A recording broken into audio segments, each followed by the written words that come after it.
Indiana Newsdesk is made possible in part by Smithville Fiber Internet, streaming TV, home security and automation in Southern Indiana. More information at smithville.com. Maller Grodner Attorneys, providing legal services to clients and the community. Understanding, expertise, results. Bloomington and Indianapolis. lawmg.com. IU Alumni Association, connecting IU's network of alumni and sharing the Indiana spirit through scholarships, advocacy, and volunteerism. alumni.iu.edu. IU Center for Rural Engagement, extending IU Bloomington resources to improve Hoosier lives in partnership with communities and organizations. rural.indiana.edu. And by WTIU members. Thank you. Coming up on Indiana Newsdesk. Indiana Senator Mike Braun dropped his objection to Joe Biden's presidential victory after a mob stormed the U.S. Capitol. But about half of Indiana's House delegation did vote against certifying the election results. The latest from D.C. just ahead. The state is opening up COVID-19 vaccines to more people. Older Hoosiers are getting priority. So we are really happy about our process and that it is efficient.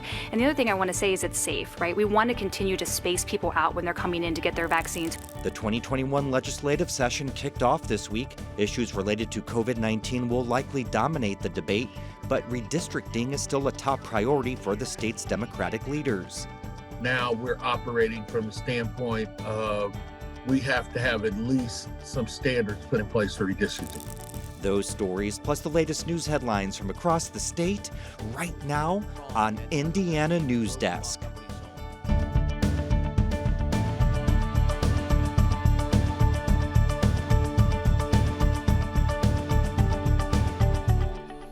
Welcome to Indiana Newsdesk. I'm Joe Wren. Well, 4 Hoosier Republicans voted this week to block Joe Biden from becoming president. Indiana Representatives Jackie Walorski, Jim Banks, and Jim Bayard voted to object to presidential election results in key states.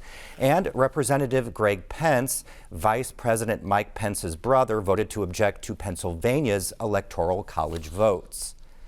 Indiana U.S. Senator Mike Braun backed off a plan to overthrow the results of the 2020 presidential election Wednesday after insurrectionists stormed the U.S. Capitol. Everybody stay down! Get down! Oh my God, they got fire on them. Earlier in the day, Braun said he would join some GOP colleagues to vote against the Electoral College's results. That put him alongside the cause of many of those who violently broke into the Capitol, sending lawmakers and staff into lockdown and leading to at least 5 deaths. Republican Todd Young, the senior Hoosier senator, always said he would not object to the Electoral College results. Protesters cornered him in Washington early in the day Wednesday in a moment captured on Twitter by a Washington Post reporter. When it comes to the law, our opinions don't matter. The law matters. Opinions don't matter. The law matters. Sir, I value your opinion. I actually share your concerns. I share your conviction that President Trump should remain president. I share that conviction. The law matters with us. I share that conviction. But the law matters. It doesn't matter with the Democrats. I took an oath under God. Under God. Okay. I took an oath. Sir, do we still take that seriously in this country? I do. You don't think that? Indiana's 9th District Congressman Trey Hollingsworth was one of the 5 members of Indiana's congressional delegation who voted to certify the election results.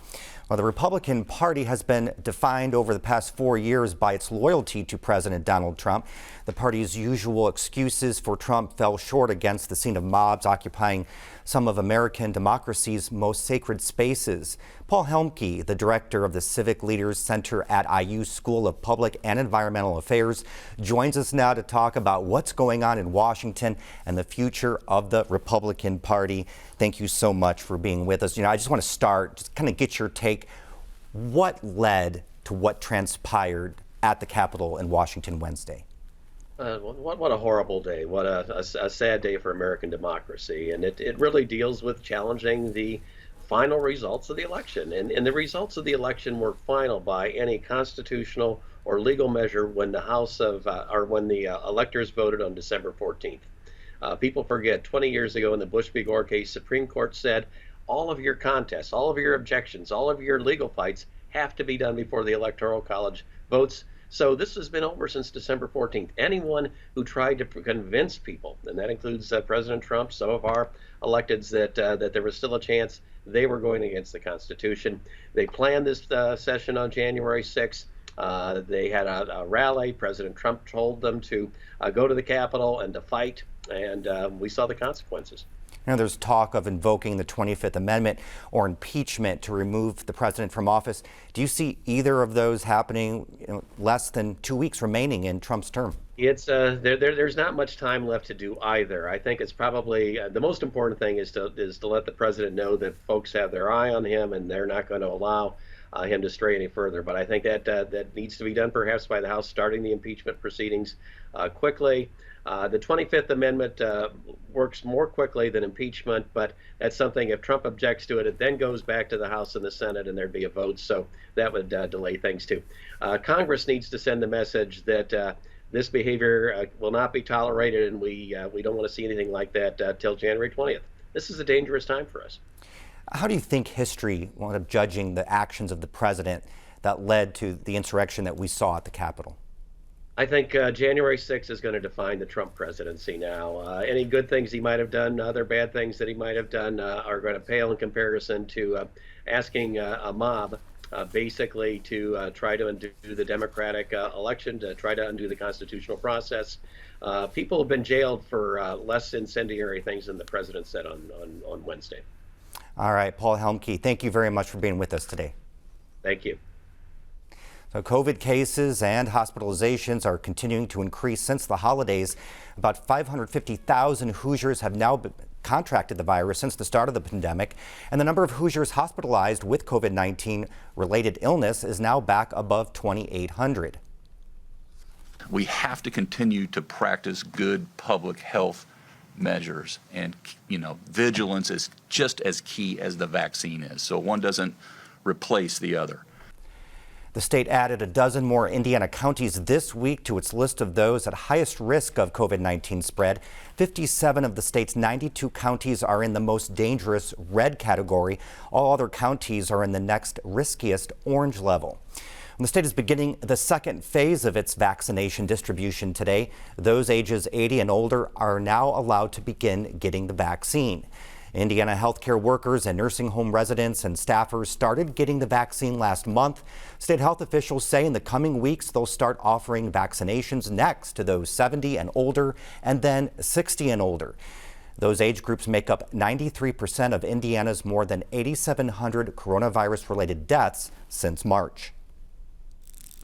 By taking an age-focused approach, we can accomplish two tasks: protecting those at greatest risk for adverse consequences like death or hospitalization, and then reaching older workers who are more likely to have comorbidities. Notification postcards about scheduling vaccination appointments are going out to older Hoosiers.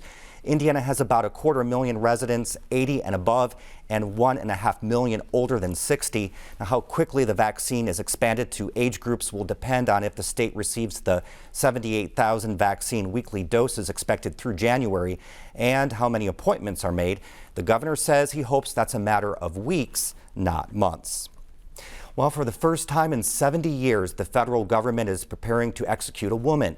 50-year-old Lisa Montgomery is scheduled to die by lethal injection at the U.S. Penitentiary in Terre Haute January 12th after the execution was postponed from December 8th because Montgomery's attorneys contracted the COVID-19 virus. Adam Pinsker has more. On December 16, 2004, prosecutors say that Lisa Montgomery walked into this home in Skidmore, Missouri, and strangled Bobby Jo Stinnett to death, then cut her open and took her baby with her. Now, 16 years later, she's facing the death penalty. Longtime Skidmore resident Cheryl Houston has a clear memory of the day Bobby Jo Stinnett was murdered. When I came through town, I went straight through to the block where Bobby Jo lived, and Biker Bill DeGrew, he met me on the corner, and I asked him, and he goes, "Bobby Jo's gone." Stinnet's murder and abduction of her unborn child rocked this small northwest Missouri community of nearly 300 people. It's probably one of the worst things I'd seen done to a human, maybe. Randy Strong is sheriff of Nottoway County. At the time of Stinnett's murder, he was an investigator with the Northwest Missouri Interagency Team Response Operation, or NITRO. Hours after the murder, Strong says his investigators came across a huge lead. That came about by a person that was watching a website for rat terrier dog. It's a breeding business. The IP address took them to Melbourne, Kansas, nearly 3 hours away from Skidmore. Strong and another investigator drove to Montgomery's home. When they walked in, Lisa was sitting on the couch watching the Amber Alert issued for the baby, Victoria Joe. She was very cool about it. She was smiling, holding a baby like you would expect to see a new mother holding a baby. After calling an ambulance for the baby, who ended up surviving the ordeal, Lisa went willingly with Strong and other law enforcement for questioning about the incident. Strong said Lisa initially lied about killing Stinnett. We started getting bits and pieces of it, and then eventually she started talking. She told us she acted alone. She told us she brought a rope in her coat pocket, that she brought a knife in her coat pocket. She didn't talk about the actual murder per se, cutting the baby out. Montgomery ended up in the Wyandotte County Jail in Kansas before being extradited over to Missouri to stand trial for a federal charge of kidnapping resulting in death. Judge Roseanne Ketchmark, who at the time was one of the assistant U.S. attorneys who prosecuted the case, says Montgomery gained access to Stinnett's home under the guise of buying a puppy from the victim. And the premeditation in this case was so much on what her finger strokes were on her computer on the months leading up to the kidnapping resulting in death, by her targeting and by her specifically preying on Bobby Joe.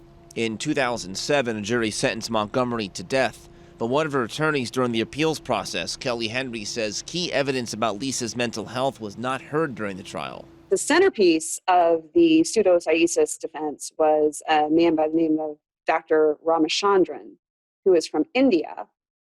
He is not licensed in this state. It appears that the trial attorney didn't know that because he referred to him as a psychiatrist during his testimony, and the government had to correct him. Henry, who contracted COVID-19 after visiting Montgomery in prison, says Lisa was raped by her stepfather when she was a teen. Her mother beat her and allowed other men to sexually abuse her. I would be interested to know what a U.S. attorney thinks about executing a person who was a victim of sex trafficking when that is such a priority for the Department of Justice right now. Lisa's half-sister, Diane Mattingly, was pulled out of the home by social workers in the midst of all the abuse and says Lisa suffered from the brunt of it. I see myself as being bruised, but she is broken. And it was just perpetuated over and over and over again. There was no one there that helped her. A group of 40 former and current prosecutors have written President Trump asking him to commute Lisa's sentence to life in prison. For Indiana Newsdesk, I'm Adam Pinsker. Coming up next on Indiana Newsdesk. With the completion of the 2020 census, redistricting will be front and center at the Indiana State Legislature. We look at how partisan politics will play a role in the redrawing of district maps. And Bloomington officials have given those experiencing homelessness until Monday night to remove their tents from Seminary Park and seek shelter elsewhere. Ahead, what role community outreach programs are playing. These stories and more right here on Indiana Newsdesk. Stay close to Indiana Newsdesk as we trace education issues all the way from the Capitol to your child's classroom. So many topics that arise each year in the State House affect what happens every day in the schoolhouse.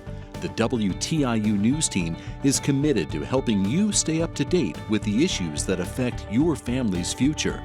Keep yourself informed. Tune in to Indiana Newsdesk, your source for regional and state in-depth news.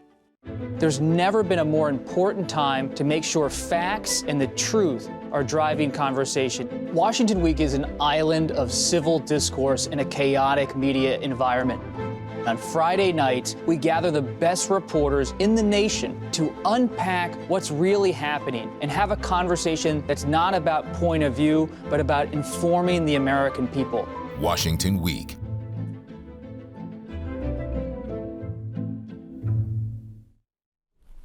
Welcome back to Indiana Newsdesk. State lawmakers this week outlined their priorities for the 2021 session. A lot of them touch on issues connected to the COVID-19 pandemic.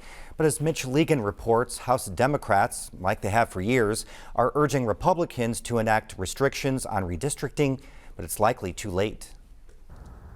The General Assembly is back in session, which means Julia Vaughn is back at the State House.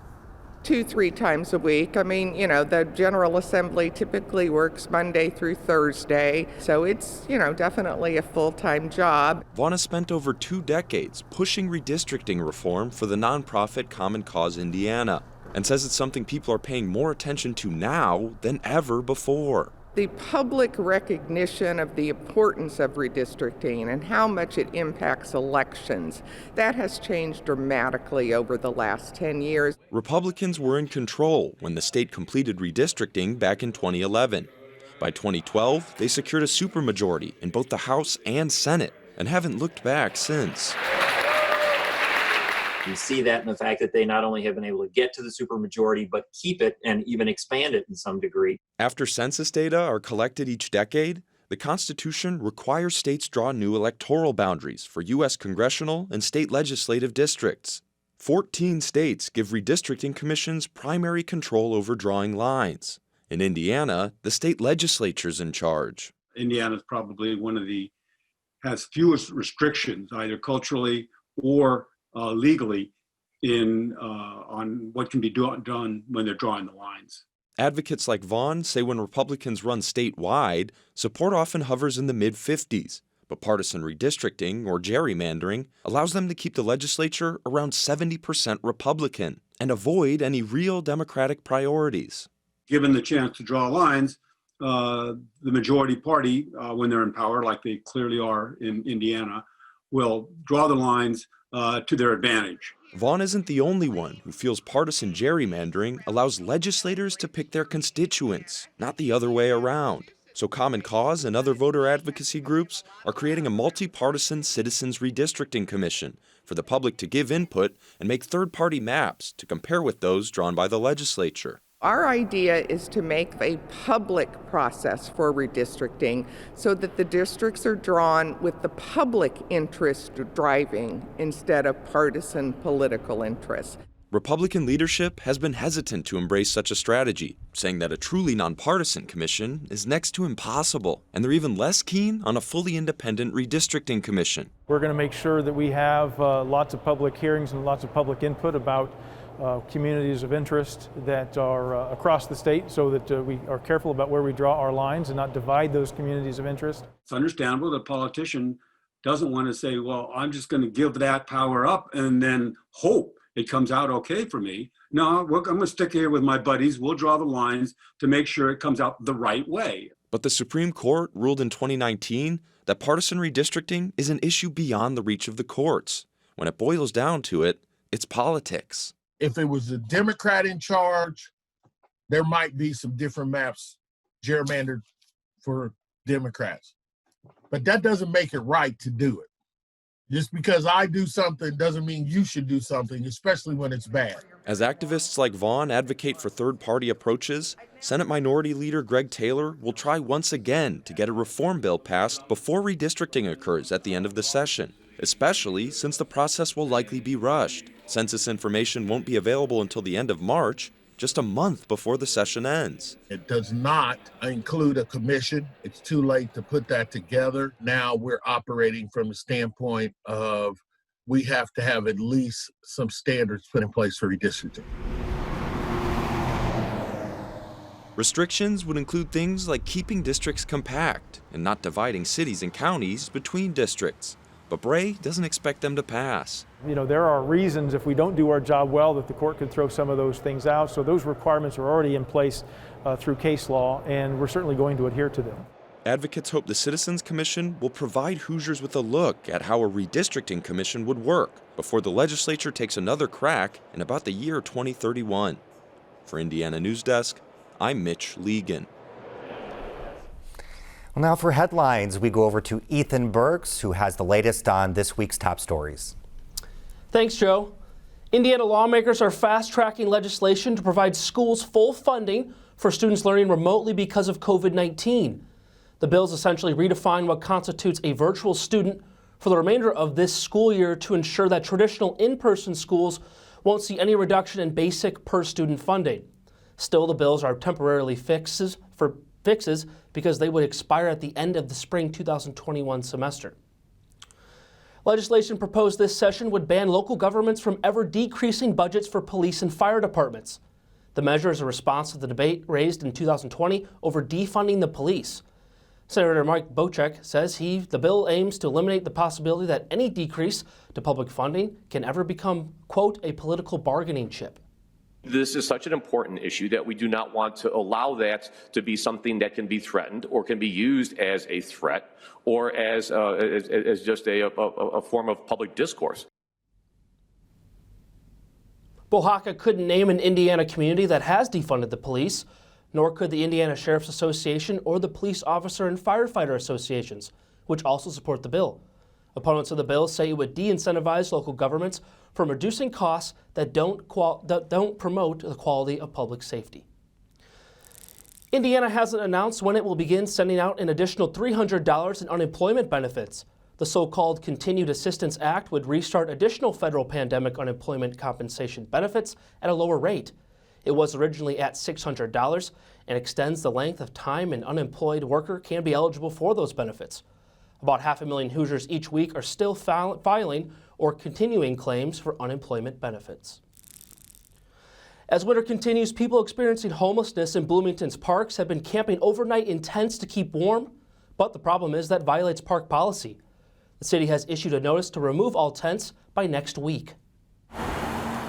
There are about 25 camping structures set up at Seminary Park south of downtown, where people experiencing homelessness have been sleeping for the past several weeks. City park rules do not allow overnight occupants between 11 p.m. and 5 a.m., so those tents have been moved a few feet over to the public right-of-way between the park property and the street. Nobody is allowed to occupy the public right-of-way at any time, 24/7. But we hadn't been enforcing that, although we felt that that was not a safe situation. Carmichael says after meeting with multiple community outreach organizations and folks staying in the park, the city decided people needed more time to figure out their next steps before requiring the removal of tents. There's not a good, solution or alternative. And I think to kind of get through this, it's going to take everybody working together and figuring out which agency can do which shelters are appropriate for, what people in the park. But both May and Carmichael say it's also not safe for people to stay in the park under the harsh winter elements.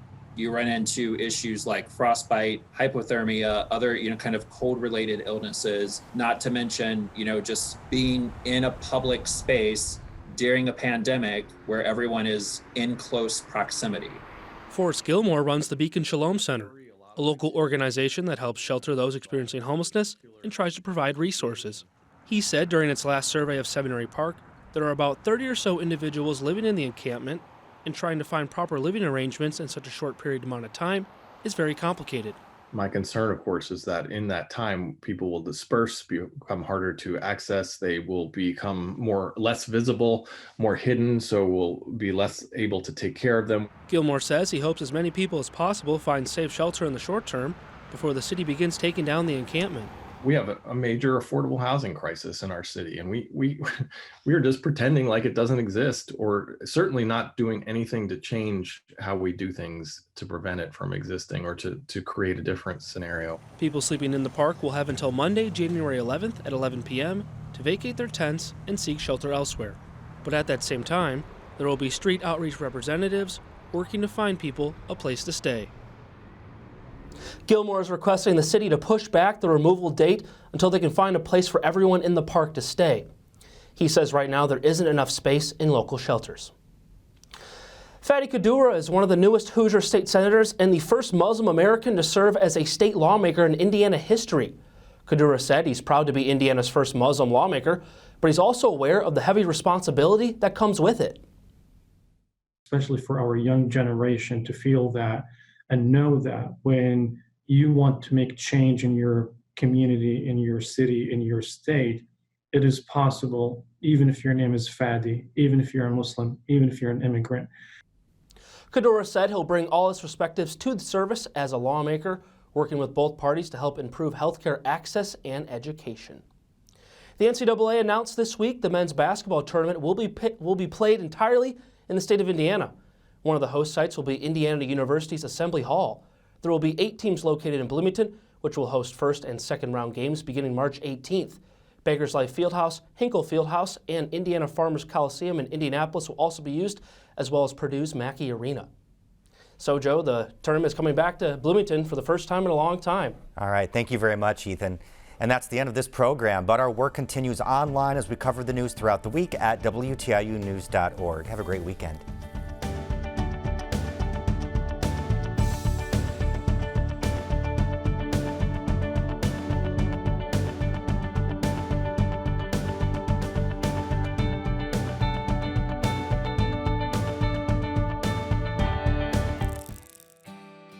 Indiana Newsdesk is made possible in part by Smithville Fiber Internet, streaming TV, home security and automation in Southern Indiana.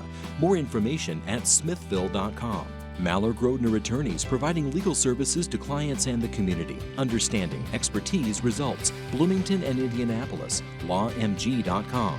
IU Alumni Association, connecting IU's network of alumni and sharing the Indiana spirit through scholarships, advocacy, and volunteerism. Alumni.iu.edu. IU Center for Rural Engagement, extending IU Bloomington resources to improve Hoosier lives in partnership with communities and organizations. Rural.indiana.edu. And by WTIU members. Thank you.